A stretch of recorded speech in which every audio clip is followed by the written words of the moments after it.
everyone.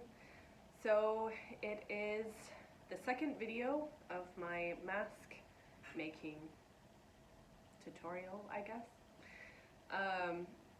If you can remember, we were making masks based on the emotions that our demons wear when we are traumatized. I showed you the rage mask, and what we did was we blended the different types of paper with water and with this stuff, spackling, and we covered it with a template and we shaped it to the desired emotion that we wanted, and then we had to wait until it dried. So before I keep going, I just want to apologize if I seem a little bit out of it. I think I got hit with some massive allergies, and so I'm going to try to keep my sniffling to a minimum. I have taken a nice long nap. I'm not going to work today, and I took some Zyrtec, so hopefully everything will be fine. Alright, anyway, moving forward. So yeah, so we made the grief mask, which was the emotion that I wanted to work on.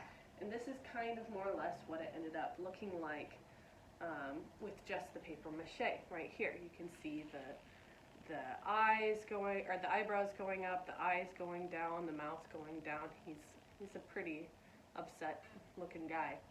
You can see there's some yellowing here, and that's because it was kind of rough on this poor guy. He's already been through enough, and yet I was super rough on him.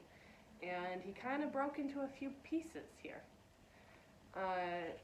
I feel like that's probably going to be a bit inevitable. You can see here my rage mask also broke.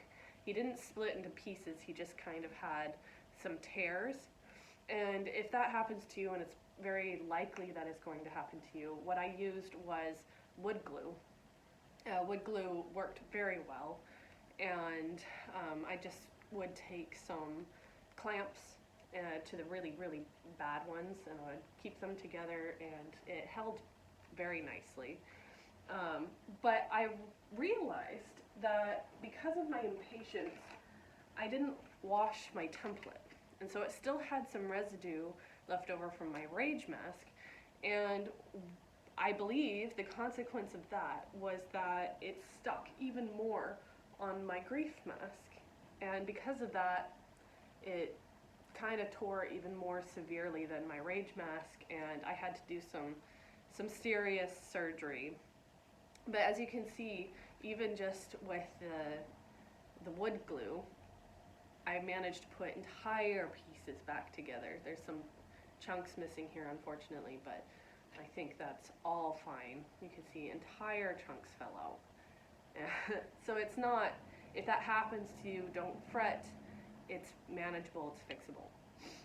So after you've let your mask dry and you've fixed all of the cracks, which I would recommend, like even if you are somehow a lot more gentle than I am, there's probably going to be some tears. So it's better to just kind of reinforce those tears with wood glue.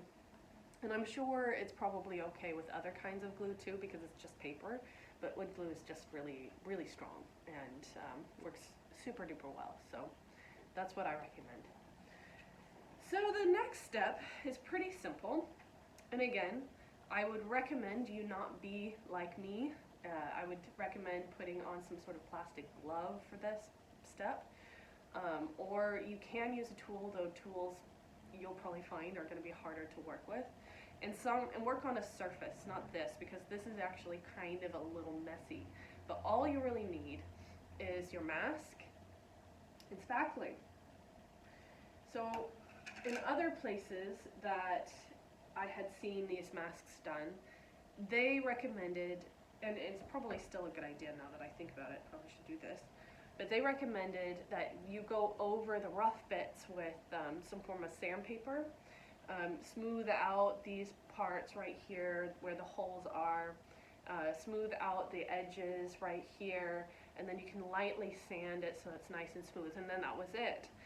But but this is pretty delicate, and I just didn't really want to do it that way, and it's just also quite bumpy. Um, I don't know if it's because I didn't blend it quite well enough, or I'm just too impatient, which is always the case. But yeah, I just didn't really want to risk it. So what I tend to do is I just take a nail file and I just go on the edges so that these parts are a little bit smoother. But then I just took my spackling. I used my fingers because I'm a crazy person, and I just covered over it because it's actually really nice and it smooths out really well. It's a little bit finicky though, because if you rub over it with your finger too much, it can actually roll back and kind of pill up, and you don't really, it's just kind of annoying because it just comes off of the work that you just did, and it's just like, hey, stay please. But you just keep doing it. Some of you might, who are like more textural type people, might not like this part of touching it, but it's actually kind of cathartic to smooth over. It's a pleasant feeling for me, so it's not too big a deal. So you just, for me, I just keep on covering it until all of the paper is completely covered, and you try to do your best to smooth it out. It's okay if it's a little bit rough. Oops, sorry, I didn't realize it wasn't in camera. It's okay if it's a little bit on the rough side, because after maybe a day of drying, you can kind of go over it with your fingers again, and just using your fingers, the roughness of your fingers, kind of smooths it out like sandpaper, much better than sandpaper on this thing. And what's even better is that it doubly reinforces everything, so it's less likely to fall apart once all of the spackling is on top of his face, and it will make it a lot easier as well to paint over. So that's the beginning. You can kind of see a little bit of the light, the spackling right here. My light camera, the camera stand that I have with the light on it broke, so don't got nice balanced lighting here. Anyway, that is the second step. So cover it, and on top of that, the spackling helps you add just a little bit more detail. You can maybe take some painter's knives or just regular knives or whatever, and you go over it with just a little bit more finite detail if that's what you want on your mask. And that's it. Once you're done, you let it dry, and we will go on to the next step. All right, good luck.